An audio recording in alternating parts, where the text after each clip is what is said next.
start that now. Cool. All right. So thank you for taking the time out of your day to sit down and talk with me for a little bit. You got it, Um, brother. so I'm gonna start with a pretty easy question. What does a basic day in sales look like? It depends on your role. There's lots of different levels to sales, and it's a difficult question to answer. I can answer it for an entry level person, someone who's Okay, a that would sales work. Yeah. development rep. Yeah. Your typical day, if you're in an inside sales position, is going to look like picking up the phone, making calls, sending follow-up emails. Maybe you'll have a meeting, a team meeting where you kind of go over results, stuff like that. And it's pretty simple. The day-to-day stuff isn't very complex, just in the nature of the actual tasks you perform. Where the complexity comes in is taking into consideration all the context that goes into every outreach that you make. And if you think critically and you're a good salesperson, you're not just giving a blanket pitch and treating every single person that you reach out to in the exact same way. But the best way to do it is to do some research on every single person that you're reaching out to and think about their unique industry, their unique title, and how your product or service can solve pain points for them. So that's where it's both it's very typical in that you're only making calls and sending emails, and that's pretty much like the nature of your job. But then it's complicated at the same time because you actually have to think before you reach out to every person. Gotcha. Basically, formulate everything before you get after it. Okay. Right. Um, so for you personally, what is the most difficult thing you do as a sales rep? Well, for me personally, it's probably staying organized that's most difficult. I have ADD, and so my brain bounces all over the place, and I'll start working on one task and then remember that I need to follow up with someone. Then I'll write half of the email to follow up with them and remember that I need to follow up with someone else and write half of that email and then send them all. And it's very inefficient. So I'm always trying to figure out systems that can make up for the deficits in my own brain. But I think for a lot of people, the most difficult thing in an entry level sales role is getting used to rejection, because it's absolutely critical that you get used to being rejected. And when you first start out in a sales role, you're going to suck and you don't know anything. Like you don't even know how bad you are. Like when I started, I used to sound like, "Hey, this is Nick with Reliant Technology. Did I catch you at a bad time?" Which to every single person that I spoke to screamed, "I'm a total noob and I suck at my job and I'm annoying. Would you like to talk to me?" And no one did for a very long time. I had to make like 1,000 cold calls before I was even remotely good at it. But then once I had like weathered the storm of rejection that sucking in sales is guaranteed to generate you, then I became immune to rejection, or at least inoculated against it. Maybe not completely immune. Okay. So like basically confidence is what really helps succeed in this kind of role. Confidence that isn't just like blind confidence, though. Confidence that comes from knowing that you've weathered the storm of rejection and that you're consistently putting in effort and self reflection to get better. It's rational self confidence that makes you successful in sales. Okay, gotcha. And what's I kind of see an answer to this in the answer you just gave me, but what is the most common mistake made by someone in a sales role? I don't know, different personalities make different mistakes and they all exist on a spectrum. A very common mistake that people make is not doing research before they talk to someone. And that is probably, people think that, oh, if I don't waste time researching the person that I'm reaching out to, I'll be more efficient. I'll be able to make more calls. But the effectiveness of every call gets cut down to like 20% of what it could be if you just knew something about the person. Stated in the opposite way, you're 5 times more likely, from my experience, to actually make headway on a cold call if you know something about the person that you're reaching out to. And it's really, really common. I would say that probably most people who are making cold calls and sending cold emails aren't doing any personalization. So if you do even one little bit of personalization, you immediately stand out and you're doing above the average job. Instead of just sending out the same email to everybody on your list. Exactly. Gotcha.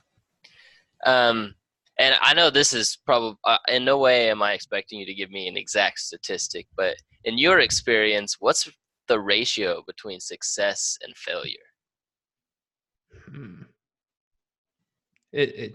That's too vague of a question. I'm sorry. Like it depends on how you're defining success and failure and in what role. It's a I guess like securing prospects into leads, not even just turning those leads into customers, but just getting prospects into leads. well, here's the thing. It depends on what channel those prospects are coming through.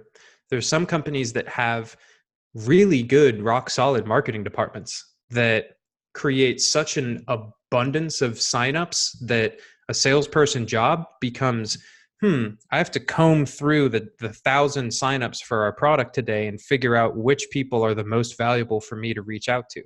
And then your job is just something like reaching out to them and saying, "Hey, Mr. Customer, I saw that you signed up for our project or our product.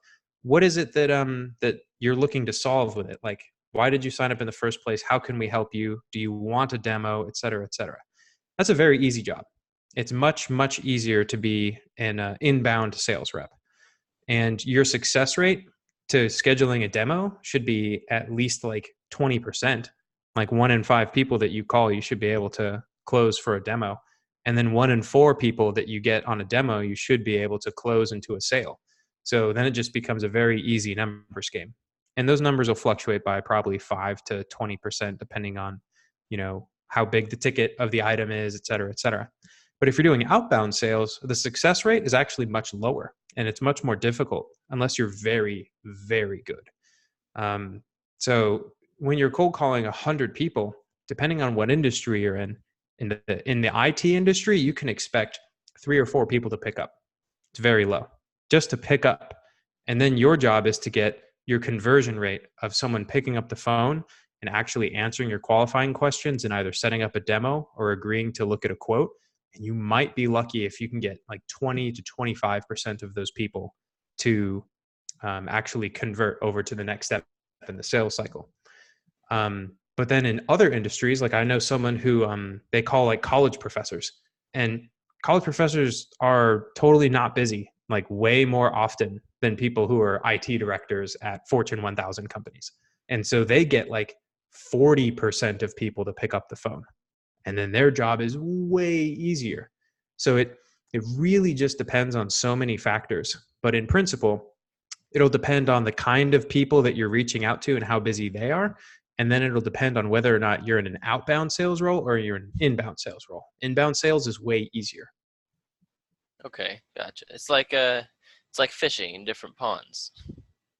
Totally. Some fish bite easier than others. And what is your favorite way to finding or creating leads? Hmm.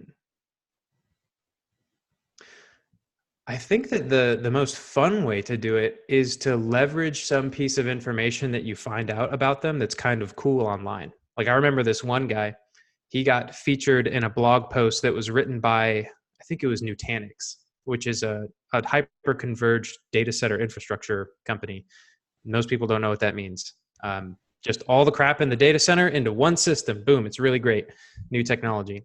Um, and he was featured in an article from that company, and they said, "Hey, I migrated over from my NetApp storage and I really love working with Nutanix now." So I call him up and I go, "Hey, I read your article where you got featured in Nutanix's blog. That's really cool.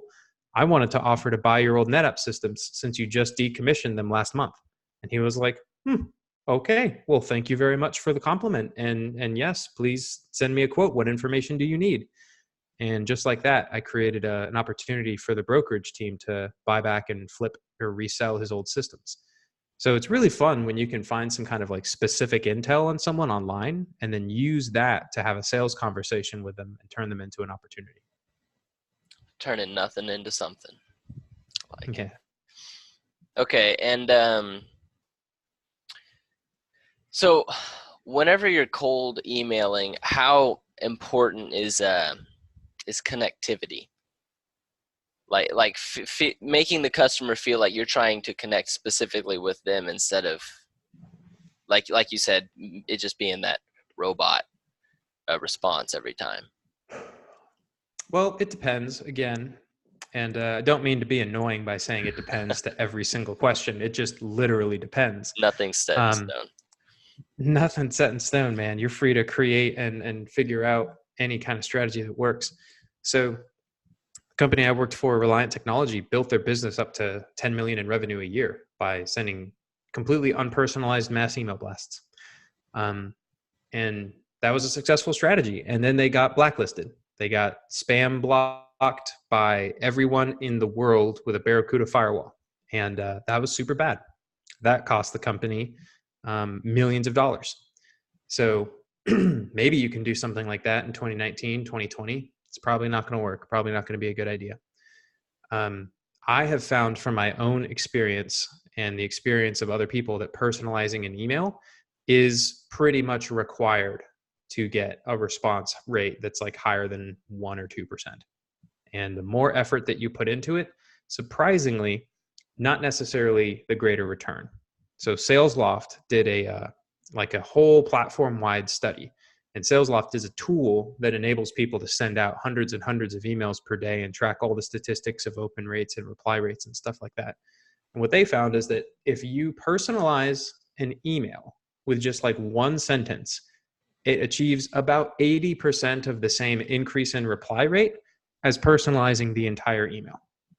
So what that means is that you can actually scale your personalization and always just personalize the first sentence of an email and leave the body kind of like a generic template that might have some automated personalization. Like if you have a CRM that can always tell you that a company's in financial services or banking or environmental yada yada, then it can automatically insert that into the email body.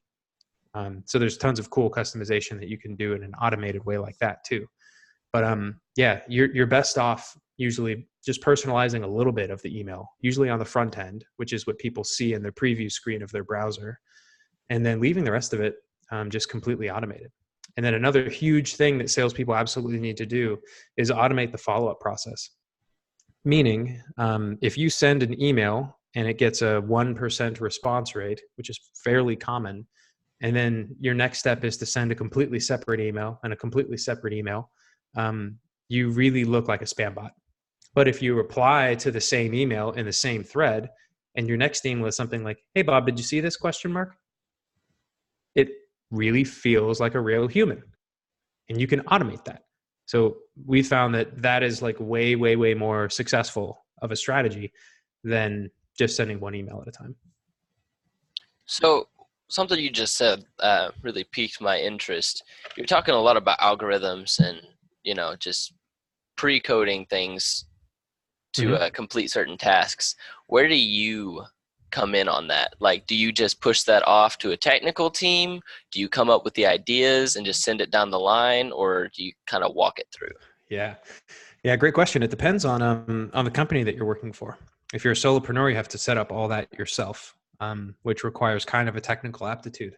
But if you're working with a pretty solid team, there'll be someone on the team who has knowledge in well, there's a lot of different terms, either growth management or someone in marketing, someone who's a systems administrator for all the software tools for the sales team, or someone who's in sales operations. That's all buzzwords for someone who supports the sales team and manages all the software. Usually you can offload that to someone else. And how it'll work is like, you just tell them what you want and then they build it into your system and then you're good to go. So not every salesperson has to like do all this fancy, crazy coding or anything like that. Thankfully, at a lot of good companies, you just come up with the idea and they make it happen for you. Okay, sweet. And I think this will be my final question. From my last interview in marketing, I saw a ton of connections between marketing and sales. So from the sales point of view, how important is good marketing for your job? How much easier does that make it? Well, that's an interesting question. I first worked at a company that honestly had a very ineffective and honestly useless marketing team. It really didn't contribute much other than giving us a couple pieces of collateral, like one-page PDFs to send out for sales. I was responsible for creating 100% of my own pipeline, and I didn't receive much beyond the one piece of credit I will have to give is our SEO guy was a god, and he's the one who got like everyone on the sales team tons of leads. Um, but in terms of like webinars and like email newsletters and stuff like that from sales, we just never saw any results from that. But I'm about to start at a company that's going to be the complete opposite. I'm about to start at a company that is 100% built on this massive, beautiful, complex, and functional marketing engine that has led 10,000 people every single week to sign up for the product. So I wish that I could like come back to you in a few weeks and just like have a completely different perspective based on that. Cause I'm really excited to see what a healthy and functional marketing organization looks like and how that works for sales. And in the past, I've been like really like boo anti-marketing because that was just my experience, you know. But I'm really looking forward to having that belief challenged and seeing what it's like to work on a team that has functional sales and marketing alignment. But just know, Zeek, that a lot of companies, they don't have alignment. And where companies don't have alignment between sales and marketing, it's a freaking disaster train wreck. Like it's super not good. And there's a very common problem on teams like that where salespeople have an impression that's like, I have no idea what I have no idea what our marketing team does all day. Like once a week, a new blog goes up, and once a month they send out an email. Like what are they doing for the 40 hours a week that they're there? So on a dysfunctional team, there's going to be a lack of communication and a lack of transparency between marketing and sales. And there's also going to be a lack of marketing actually being measured by tangible business outcomes, meaning they can get by just by saying, well, we got 10 clicks on our email. Okay. What does that mean for me? What does that mean for the bottom line? Well, I don't know. Okay. Why do we pay you? It's like that, which is not good. So again, there's companies that aren't like that. I'm excited to work at one of them in the very near future. And that's my answer. That sounds like that'll be a good experience after dealing with an awful marketing campaign that just made your job a lot harder. It'll probably be a little bit easier with a good one. Yeah, I'm excited for it, man. These are great questions, by the way. Thanks so much. Thank you, and I'm sure we'll talk again sometime. Roger that, Zeke. Thank you. Yeah. You have a nice day. All right. Take care, brother. You too.